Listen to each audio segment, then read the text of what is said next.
शांति। आज है 1 दिसंबर 2021। साल का आखिरी महीना शुरू हो गया है और आज प्यारे बाबा के साकार महावाक्य हम सुनते हैं।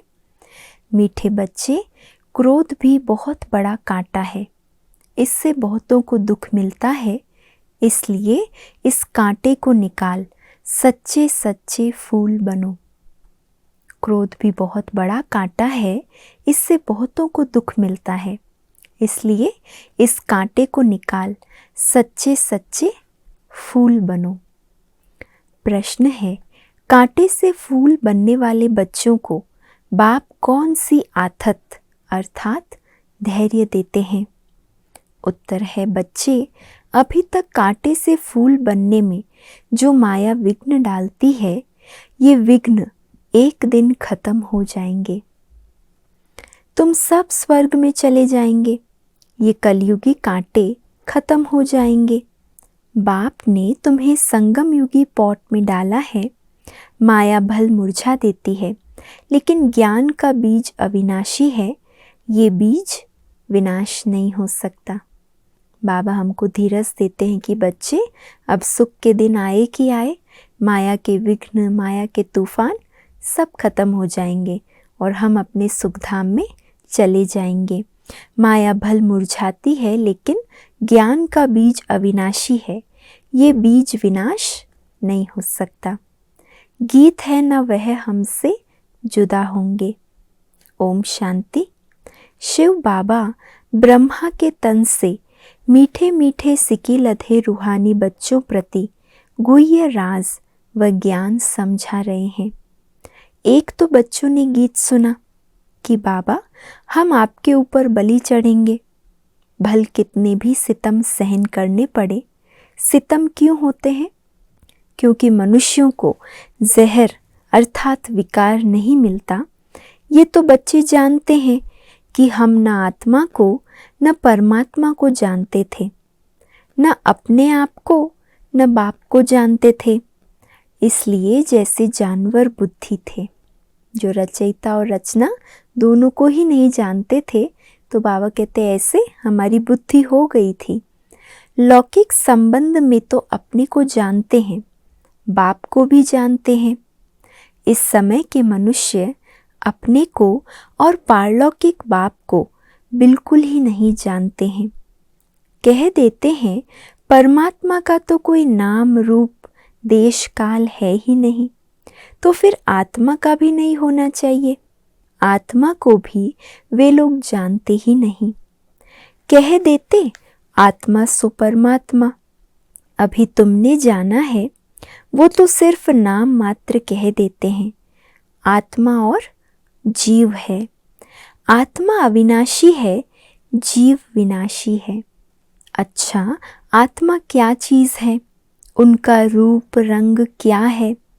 नाम तो जानते हैं कि आत्मा है, परंतु वह कैसी है, क्या करती है, कैसे कैसे पार्ट बजाती है, कितना समय पार्ट बजाती है, इस आत्मा की नॉलेज का कोई वर्णन कर न सके। अभी तुम जानते हो आत्मा छोटा स्टार है। आत्मा में ही सारा 84 जन्मों का पार्ट अविनाशी नूंदा हुआ है। शंकराचार्य की आत्मा भी अपना पार्ट बजा रही है। यह भी कोई नहीं जानते कि आत्मा कैसे सतो प्रधान फिर सतो रजो तमो में आती है। सिर्फ कह देते हैं भ्रकुटी के बीच चमकता है अजब सितारा, बस और कुछ नहीं जानते। आत्मा को नहीं जाना, गोया परमात्मा को नहीं जाना। इस समय ये है कांटों का जंगल, सब कांटे हैं। न रचयिता परमपिता परमात्मा को जानते हैं, न रचना के आदि मध्य अंत को जानते हैं। तुम बच्चे आत्मा और परमात्मा को जानते हो, सो भी नंबरवार पुरुषार्थ अनुसार। बहुत बच्चे हैं जो यथार्थ रीति नहीं जानते। देह अभिमान में रहने के कारण पूरी धारणा नहीं होती है। बाबा कहते ज्ञान तो सुनते हैं, लेकिन बाप को अच्छी तरह पहचानते नहीं। जो यथार्थ पहचान बाप की है वो नहीं है। क्यों? क्योंकि देह अभिमान बहुत है और देह अभिमान के कारण पूरी धारणा नहीं होती। नंबरवार तो है ना। पूछते हैं बाबा ऐसे क्यों है? बाबा कहते हैं बच्चे, ये राजधानी स्थापन हो रही है, इसमें सब प्रकार के ज़रूर चाहिए। बाबा कहते हैं ये राजधानी बन रही है तो इसमें हर प्रकार के बच्चे चाहिए। राजा भी यहीं से बनते हैं, प्रजा भी यहीं बन रही है, दास दासी भी यहीं से तैयार हो रहे हैं। तो इसीलिए बाबा कहते हैं सब प्रकार के ज़रूर चाहिए। पत्थर बुद्धि हो तब तो कम से कम पद पाएं। कम पद वाले भी अभी तैयार होते हैं। अगर खुद जानते हो तो औरों को भी समझाए। तुम कहेंगे आगे चलकर समझाने लग पड़ेंगे, परंतु ऐसे भी कोई चाहिए तब तो कम पद मिलेगा ना। कहाँ राजा कहाँ प्रजा, कितना फर्क है। यहाँ तो राजा प्रजा सबको दुख है। सतयुग में न राजा को दुख न प्रजा को, परंतु मर्तबे में फर्क है। पूरी धारणा न होने के कारण किसको समझा नहीं सकते हैं। फिर कोई न कोई कांटा लगता रहेगा, कभी लोभ का कभी मोह का। भूतों की प्रवेशता होती रहेगी। ये भी होना है ज़रूर। तुम हो प्रजापिता ब्रह्मा कुमार कुमारियाँ। प्रजापिता का बाप कौन? शिव बाबा। बाकी शिव का बाप कोई होता नहीं। ये ब्रह्मा विष्णु शंकर भी शिव की रचना है। तो सब हो गई आत्माएं। परमपिता परमात्मा एक है। ब्रह्मा विष्णु शंकर अथवा लक्ष्मी नारायण आदि कोई भी मनुष्य आत्मा से कभी गति सद्गति का वर्षा मिल नहीं सकता। मनुष्य न आत्मा को यथार्थ जानते हैं न परमात्मा को जानते हैं। एक परमपिता परमात्मा ही आत्मा का रियलाइजेशन करा सकते हैं। ज्ञान से सद्गति होती है, ज्ञान तो एक बाप ही देते हैं। कोई कोई बच्चे फिर यज्ञ की स्थूल सेवा भी बहुत करते हैं। यज्ञ में बहुत कर्मणा सेवा करते हैं, हड्डी सेवा करते हैं। इस सब्जेक्ट से भी मार्क्स मिलती है। अब तुम बच्चों को बाप अमर कथा तीजरी की कथा सुनाते हैं। यह वास्तव में कथा नहीं है, यह है रूहानी ज्ञान। अपने को और बाप को जानना।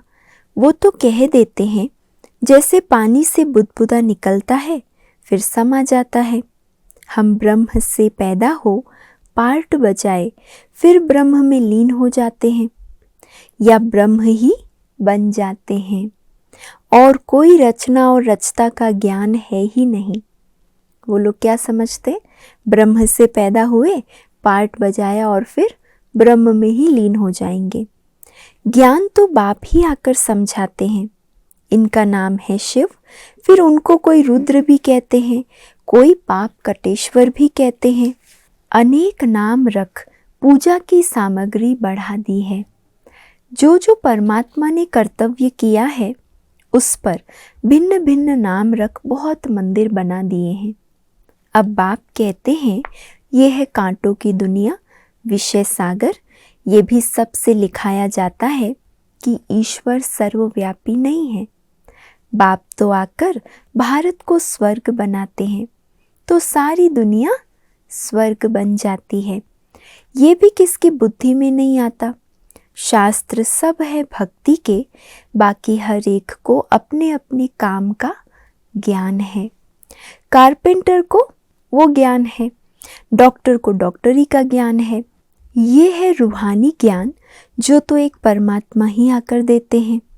मनुष्यों को ये पता ही नहीं कि परमात्मा किसको कहा जाता है। गीता में श्री कृष्ण का नाम डाल दिया है। मुख्य बात है ही ये। माई बाप को खंडन कर दिया है तो बाकी सब शास्त्र झूठे हो गए। झूठे पत्थरों की भी खानियाँ होती है। ये भी जैसे झूठे पत्थर हैं। पारस बुद्धि वाले रहते हैं पारसपुरी सतयुग में। ये तो है नर्क। बुलाते हैं हे पतित पावन आओ, तो ज़रूर पतित है। नर्क और स्वर्ग दोनों भारत में ही है। कोई मरते हैं तो कहते हैं स्वर्ग गया। ये बुद्धि में नहीं आता कि स्वर्ग तो सतयुग को कहा जाता है। परमात्मा स्वर्ग की स्थापना करते हैं, ना कि नर्क की। रावण राज्य कब से शुरू होता है ये भी किसको पता नहीं है। भल शास्त्र बहुत पढ़ते हैं, ब्रह्मचर्य में भी रहते हैं, परंतु पैदा तो विकार से होते हैं ना। साधु सन्यासी भी साधना करते हैं, बाप से मुक्ति मांगते हैं क्योंकि छीछी दुनिया में रहना नहीं चाहते हैं। अब बाप कहते हैं पहले आत्मा को जानो कि कैसे जन्म मरण में आती है, कैसे सच्चे सोने में खाद पड़ती है, कैसे 84 जन्मों का पार्ट बजाती है। सबसे जास्ती पार्ट तुम्हारा है। जो देवी देवता थे वही पूरे 84 जन्म लेते हैं। लक्ष्मी नारायण ने राज्य किया, फिर कहाँ गए? उनकी आत्मा ने जरूर जन्म तो लिया होगा ना। अब वह कहाँ है कोई जानता नहीं। क्रिश्चियन लोग जानते हैं कि क्राइस्ट इस समय बैगरी पार्ट में होगा। तुम तो अच्छी रीति जानते हो लक्ष्मी नारायण जो स्वर्ग के मालिक थे, उन्हों को ही पुनर्जन्म ले 84 जन्म पूरे करने हैं। सभी आत्माएं 84 जन्म नहीं लेगी, ये भी ज्ञान बुद्धि में धारण करने का है। योग में रहने के सिवाय कांटों से फूल बन नहीं सकते। योग बल आत्मा को धारणा करने में बहुत मदद करता है। इसीलिए बाबा कहते बिना योग बल के आत्मा कांटे से फूल बन नहीं सकती। योग से ही विकर्म विनाश होंगे और सतो प्रधान फूल बनेंगे। जब तक यहाँ है तब तक कुछ न कुछ कांटे पने का अंश रहता है। फूल बन गए फिर तुम यहाँ रह नहीं सकेंगे। फूलों का बगीचा सतयुग को कहा जाता है। अभी तुम कांटों के जंगल अथवा रावण के राज्य में हो। सब कांटे ही कांटे हैं। जो बहुत कांटों को फूल बनाते हैं उन्हें ही सच्चा खुशबूदार फूल कहेंगे। एक फूल होता है किंग ऑफ फ्लावर, सफ़ेद होता है, टेबल पर रखा जाता है, फिर खिलता रहता है, खुशबू बढ़ती रहती है। ऐसा फूल कोई होता नहीं। अब किंग फूल है तो क्वीन भी चाहिए। गुलाब, मोतिया आदि अच्छे अच्छे फूल हैं। फ्लावर शो दिखाते हैं, वहाँ सब अच्छे अच्छे फूल ले आते हैं। जब फ्लावर्स गार्डन्स का शो होता है तो बाबा कहते अच्छे अच्छे फूलों को लेकर आते हैं। जो अच्छे अच्छे फूल लाते हैं उनको इनाम भी मिलता है। तुम भी फूलों का बगीचा बनाते हो ना, शिव पर फूल चढ़ाते हैं, उसमें रतन ज्योत अख के फूल भी चढ़ाते हैं। बाबा ने समझाया है मैं यहाँ तुम बच्चों को फूल बनाने का पार्ट बजाता हूँ। मैं जानता हूँ कौन गुलाब के फूल हैं, कौन मोतिया है, कौन रतन ज्योत है, कौन अख है। सबसे छीछी होता है अख, उनकी चलन ही कांटों मिसल होती है। कोई कोई बहुत तीखे कांटे हैं। क्रोध भी एक कांटा है, बहुतों को दुख देते हैं। इसलिए बाबा बहुत बार कहते अख का फूल नहीं बनना। अख का फूल क्या करता है? सबको कांटा लगाता है। आप बच्चों को गुलाब का फूल किंग ऑफ फ्लावर बनना है। अभी तुम कांटों की दुनिया से किनारे में हो, संगम पर हो, कांटों से फूल बन रहे हो। जैसे माली कांटों को निकाल फूलों को अलग पॉट में रखते हैं, तुमको भी बाबा ने अलग कर दिया है। तुम संगम पर हो, तुम्हारी मरम्मत होती रहती है, फिर भी माया कांटा बना देती है।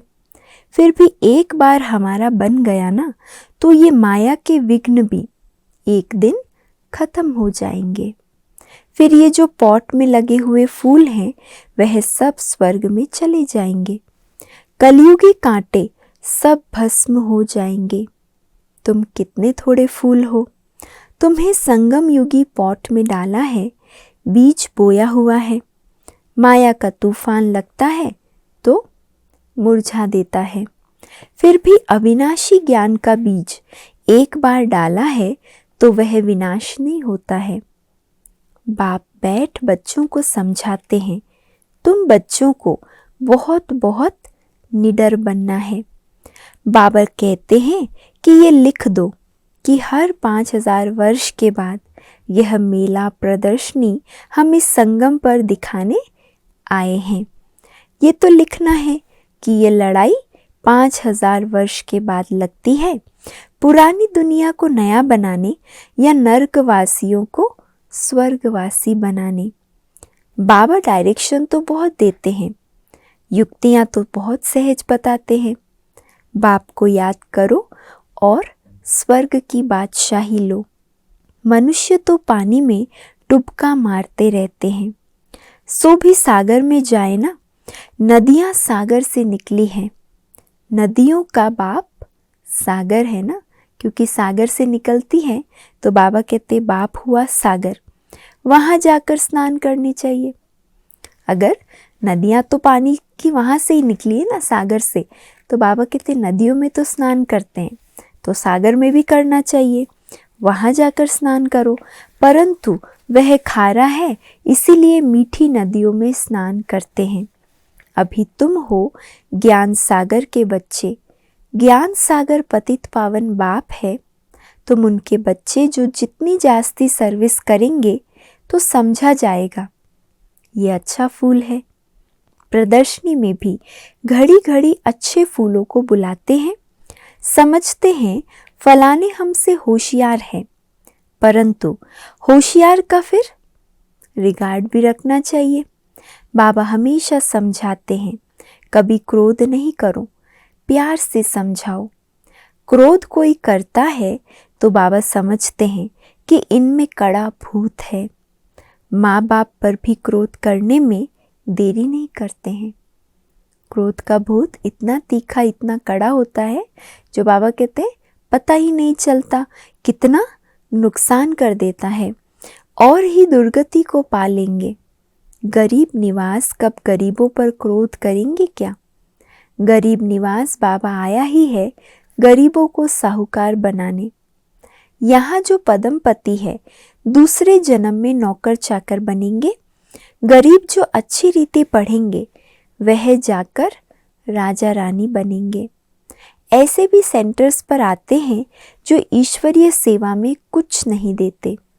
उनको पता ही नहीं कि थोड़ा भी बीज बोने से हमारा भविष्य कितना ऊंचा बनेगा। सुदामी का मिसाल है ना, ईश्वर अर्थ दान करते हैं, समझते हैं दूसरे जन्म में फल मिलेगा। बाबा लिख देते हैं बच्चे तुमको एक ईंट के बदले महल मिल जाएंगे। यहाँ कौड़ियाँ देते हो वहाँ हीरे बन जाते हैं। इसलिए चावल मुट्ठी का गायन है। गुरु नानक के ठिकाने में जाते हैं, कुछ न कुछ रखते ज़रूर हैं, परंतु यहाँ तो बाप दाता है ना, तो बाबा तो कभी लेता नहीं है लेकिन देता ही देता है। ज्ञान गुण शक्तियाँ सब खजानों से झोली हमारी भर देता है। लेकिन संगम पर बाबा ये विधि भी बताते हैं, अगर आपको भविष्य जमा करना है तो क्या करो, मुट्ठी चावल का गायन है ना, तो मुट्ठी चावल स्वाहा करो और जन्म जन्मांतर के लिए भविष्य में जमा कर लो। अच्छा, मीठे मीठे सिकी लधे बच्चों प्रति मात पिता बाप दादा का याद प्यार और गुड मॉर्निंग। रूहानी बाप की रूहानी बच्चों को नमस्ते, और हम सब रूहानी बच्चों की रूहानी मात पिता बाप दादा को याद प्यार, गुड मॉर्निंग और नमस्ते। धारणा के लिए मुख्य सार है, पहला, बहुत बहुत निडर बन कांटों को फूल बनाने की सेवा करनी है। सब में अविनाशी बीज बोते रहना है। ज्ञान का अविनाशी बीज सब में बोना है, क्योंकि बाबा ने कहा ये बीज ऐसा है, थोड़ा भी कोई ज्ञान सुनेगा तो सत्युग में तो ज़रूर आ ही जाएगा। दूसरा है, क्रोध का बहुत बड़ा कांटा है, उसे छोड़ बहुत बहुत प्यारा बनना है, प्यार से सर्विस करनी है, सर्विसेबल का रिगार्ड रखना है। आज का वरदान है, सर्व के गुण देखने व संतुष्ट करने की उत्कंठा द्वारा सदा एक रस उत्साह में रहने वाले गुणमूर्त भव। सर्व के गुण देखने व संतुष्ट करने की उत्कंठा द्वारा सदा एक रस उत्साह में रहने वाले गुणमूर्त भव। सदा एक रस उमंग उत्साह में रहने के लिए जो भी संबंध में आते हैं उन्हें संतुष्ट करने की उत्कंठा हो। जो भी आपके संबंध संपर्क में आते हैं, बाबा कहते हैं उनको आप संतुष्ट करने की उत्कंठा रखो। जिसको भी देखो उससे हर समय गुण उठाते रहो। सर्व के गुणों का बल मिलने से उत्साह सदा काल के लिए रहेगा। उत्साह कम तब होता है जब औरों के भिन्न भिन्न स्वरूप, भिन्न भिन्न बातें देखते सुनते हो। लेकिन गुण देखने की उत्कंठा हो तो एक रस उत्साह रहेगा और सर्व के गुण देखने से स्वयं भी गुणमूर्त बन जाएंगे, है ना। तो क्या करेंगे, आज से जो भी आपके संबंध संपर्क में आए, जिनसे भी आप मिले, उनके गुण उठाते रहें। और गुण उठाने से क्या होगा, एक रस उत्साह रहेगा और स्वयं भी गुणमूर्त बन जाएंगे। स्लोगन है, बेहद के वैराग्य व्रति का फाउंडेशन मजबूत हो तो सेकंड में अशरीरी बनना सहज है। बेहद के वैराग्य व्रति का फाउंडेशन मजबूत हो तो सेकंड में अशरीरी बनना सहज है। और दिसंबर मास के लिए प्यारे बेहद मधुबन घर से अव्यक्त इशारे आए हैं और हमारी अव्यक्त स्थिति बनाने के लिए इस मास का टॉपिक है, अब संपन्न व कर्मातीत बनने की धुन लगाओ। और इस टॉपिक पर आज का अव्यक्त इशारा है 1 तारीख का। जैसे जोर शोर की सेवा द्वारा संपूर्ण समाप्ति के समय को समीप ला रहे हो, ऐसे अब स्वयं को संपन्न बनाने का भी प्लान बनाओ। अब धुन लगाओ कि कुछ भी हो जाए, कर्मातीत बनना ही है। इसकी डेट अब फिक्स करो। जैसे बाकी सबकी डेट फिक्स करते हो, ऐसे अब बाबा कहते कर्मातीत बनने की डेट को फिक्स करो। अच्छा, ओम शांति।